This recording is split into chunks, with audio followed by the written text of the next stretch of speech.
সংসদ দেখেন এগুলি নিয়ে অনেক আলোচনা হচ্ছে। আলোচনা এগুলো হচ্ছে যে জামাতে ইসলাম মানে কিন্তু ইসলাম না, আবার কোন মানুষের নাম বলে বলা হয়, যেমন শামসুল ইসলাম যদি হয়ে থাকে কারো নাম, শামসুল ইসলামও কিন্তু ইসলাম না। ইসলাম মানে আল্লাহর বাণী যেখানে আছে, হযরত মুহাম্মদ সাল্লাল্লাহু আলাইহি ওয়াসাল্লামের মূল নীতি যেখানে আছে, ইসলাম বিরোধী কোন শক্তিকে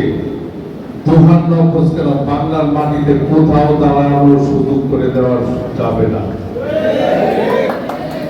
যারা নাকি আমার আল্লাহকে নিয়ে বিতর্ক করে, যারা নাকি আমার রাসূলুল্লাহ সাল্লাল্লাহু আলাইহি ওয়াসাল্লামকে নিয়ে বিতর্ক করে, তারা কখনো সত্যিকার ধর্মের, ইসলাম ধর্মের লোক হতে পারে না। তাদেরকে ভয়